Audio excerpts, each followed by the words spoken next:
Después, poco a poco fuimos descubriendo nuestra propia Barcelona también.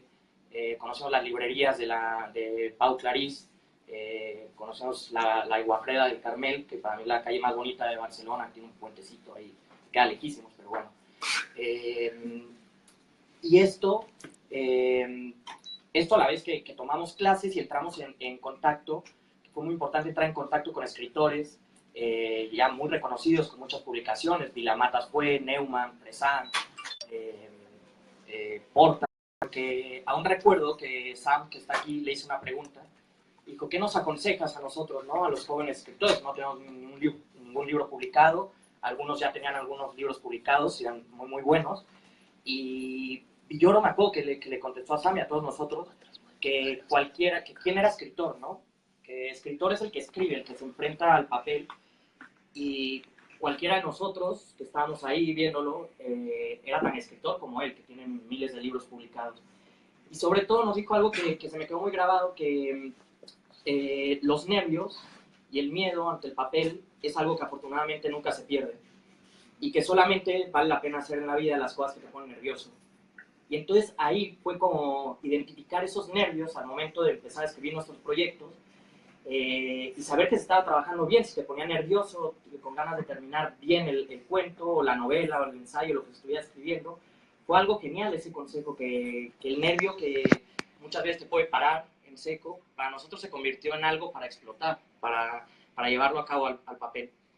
Y otra clase que sucedió ahí era una escritora argentina, Flavia Company, que soltó una frase que decía, prepárense para cuando salgan al mundo real.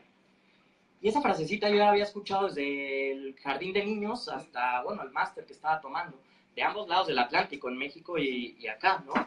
Y es como qué curioso que parezca que el salón de clases es un laboratorio falso, donde se pasan 20 años como un Kaspar Hauser, y al salir nos van a atropellar porque somos unos imbéciles.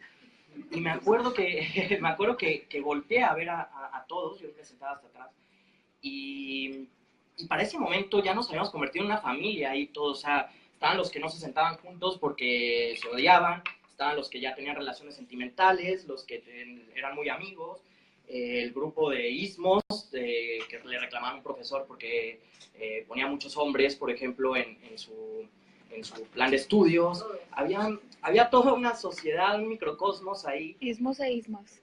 Ismos e ismas. Que ya era toda una familia ahí, ¿no? Un microcosmos.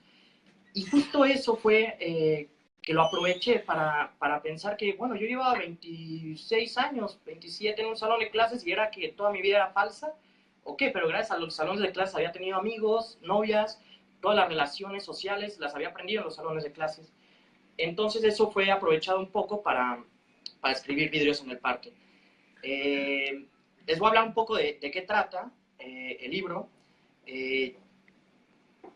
Yo justo había leído Aguafuertes porteñas de Roberto Art, Instrucciones para vivir en México de Ibargüengoitia, y quería escribir un libro así, un libro en corte humorístico, que fueran crónicas citadinas en la ciudad, pero la ventaja de que yo no tenía un periódico que me pagara era que me podía mover por la ficción, nadie me podía decir que esto sí pasó o no pasó. Entonces, esa desventaja que nadie me pagaba se convirtió en ventaja porque tenía absoluta libertad para hacer todo. Entonces, después de estos 5 meses de conocernos bien en los bares, fue los 5 meses de escritura, ¿no? De no tener clases, y con Cristina y con Gabriela, dos colombianas, nos juntamos diario 4 horas a trabajar en el verano de acá de Barcelona, que no conocíamos y es infernal. Conocimos muchas bibliotecas, muchas librerías, muchos cafés. Y justo ahí fue cuando le empecé a dar forma. Empecé a pensar cómo escribir este libro. La nostalgia que yo tenía por la Ciudad de México, que me descubrí acá, la nostalgia por lo que sea, por los tacos, por la literatura, por los amigos allá, la empecé a trabajar para incluirla en pequeños relatos, que yo ya sabía que iban a ser crónicas ficticias en corte humorístico. Y a partir de esto, empecé a trabajar en la dirección de incluir otras 2 secciones que me empezaron a brotar de pronto, que fue Maravillosas Ocupaciones y Motivos Literarios, que está dividido en tres se podría decir, ¿qué? Capítulos, el libro, apartados, y eran 3 voces que me estaban brotando y las tenía que seguir. Entonces, las primeras son las crónicas risueñas, que yo le llamo así. Son ficticias, a pesar de que se basan en un personaje que se llama Gabriel, que comprenden 10 años de su vida, que son desde los 16 años a los 26, y que muchas cosas sucedieron, pero están trabajadas a través de la ficción. Porque muchos me han preguntado, ¿esto sucedió o no sucedió? ¿Esto es real o esto no es real? Y me gusta esa especie de incertidumbre que está operando en el lector, que no sepa si sucedió o no sucedió.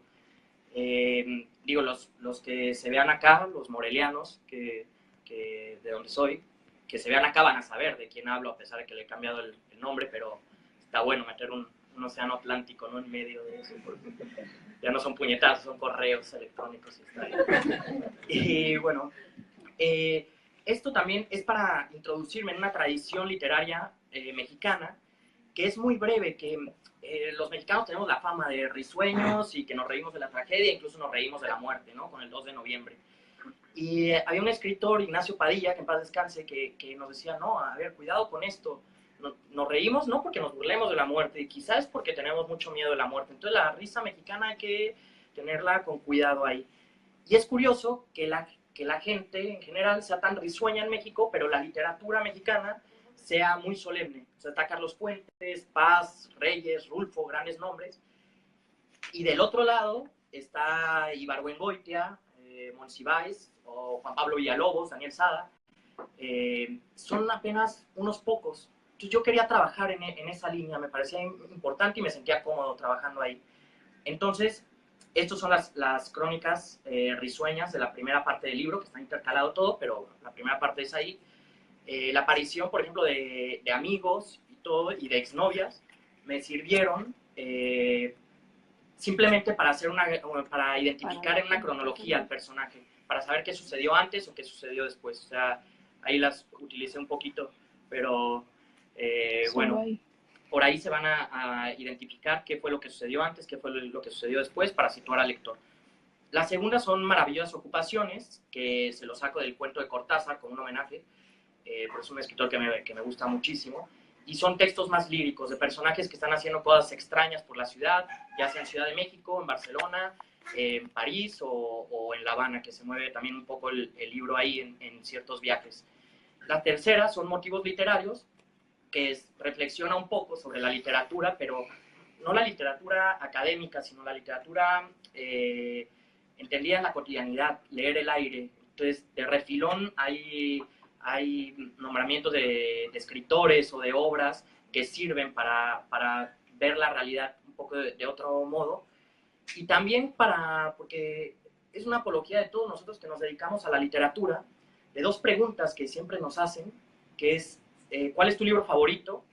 Y ¿qué es la literatura? Y uno se queda, cuando le preguntan eso, es ni puta idea, ¿no? De hecho, un amigo que es también de Uruapan, Fernando Herrera, le preguntaban eso, ¿de dónde eres y a qué te dedicas? Soy de Uruapan, me dedico a la literatura. Entonces las preguntas eran, ¿y dónde queda eso? ¿Y qué es eso? Entonces él, muy inteligente, cambió la respuesta y decía, yo soy de Ciudad de México y soy dentista. Y hasta paren de preguntar, ¿no? Entonces se mueve también un poco ahí en esto. Y la cuarta parte, que es justo, sucede a la mitad del libro, por una razón particular, se llama Novelas en 5 líneas. Y es una recopilación de 30 historias en 5 líneas que están sacados de periódicos reales, anécdotas personales o inventadas. No se sabe muy bien, pero hablan sobre la violencia que ha sufrido México en estos 10 años, que es la vida de este escritor, o que intenta hacerlo, que se llama Gabriel también, pero no soy yo. Y la idea era un poco frenar la risa mexicana, también hacer una crítica de, está bien que nos riamos de todo porque ayuda a soportar las tragedias, y hay muchas tragedias en México, pero a la vez hay que parar un poco la risa y reflexionar bien sobre lo que está sucediendo. Entonces, es la parte que más complicada porque me pasé, no sé, 2 semanas viendo periódicos y a la distancia todo tiende a amplificarse, ¿no? Con todo lo que sucede en México. Entonces, están estas 4 secciones, están barajadas. El libro no se dirige hacia un final concreto, sino hacia una suerte de cascada del libro. Ah, sí, perdón. Cuando defendí la tesis, me dijo Nico, uno de los directores del máster, y me aseguró que una lectura es como una novela, de principio a fin, y al final uno tiene la idea de que hay una esencia ahí, de que el personaje le han pasado ciertas cosas, pero al final te quedas con una idea particular. La otra es agarrar cualquier cuento, y cualquier cuento está escrito de una forma independiente de los demás, que funciona independiente, pero a la vez un personaje, una línea o algo, te hace saltar y comprender otro cuento posterior. Entonces están las 2 lecturas, que yo realmente no me había fijado en un principio de la lectura de una novela. Usted dice que posibles lecturas uno se alegra de ver otras cosas que no vio en ese momento. Entonces, bueno, para terminar les quería leer un cuento de estos, que es corto, son 3, 4 páginas, que se llama Toc Toc Toc.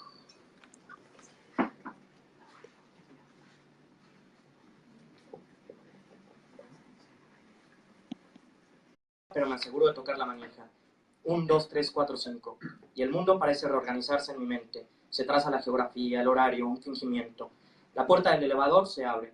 Entro y cuando está a punto de cerrarse vuelvo a salir al pasillo para tocar una última vez la manija de la puerta. 1, 2, 3, 4, 5. Claro, hay examen esa mañana en la universidad y los nervios invaden poco a poco, poco a poco, poco a. Son las 9 a.m. de un jueves 5 de septiembre. ¿Importa la aclaración? Sí, habrá tráfico. Me separa casi una hora de Santa Fe.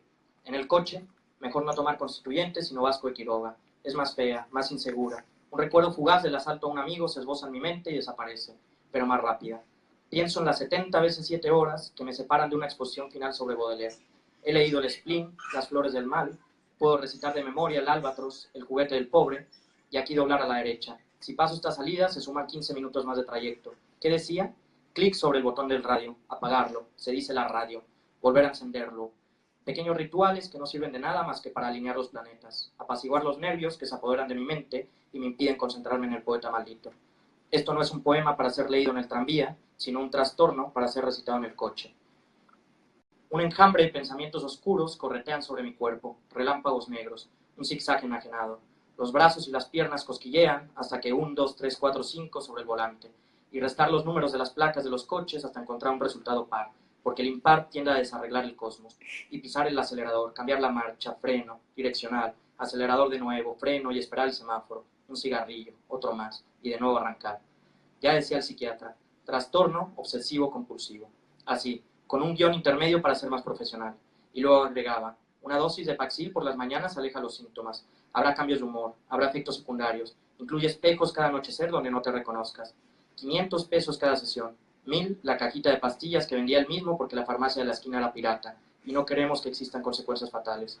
¿Cuánto ganará este tipo escuchando problemas de la gente?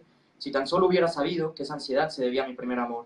Pero al doctor le faltaba tanto Rilke, Vallejo, Don, y a mí tanto Freud, William James, Pablo. Concéntrese. ¿Cómo describiría esa comezón en el cerebro? Pregunta el psiquiatra echándose hacia atrás en la silla. ¿Por qué los médicos se echan para atrás? ¿Temen el contagio? Pero eso no es mío, es del hombre mirando al sudeste. Buena película, trata sobre Gabriel, contéstame y evita la sinopsis, dice el psiquiatra y regreso al tema. El lector sabrá disculparme que también le cuente las digresiones de aquella época.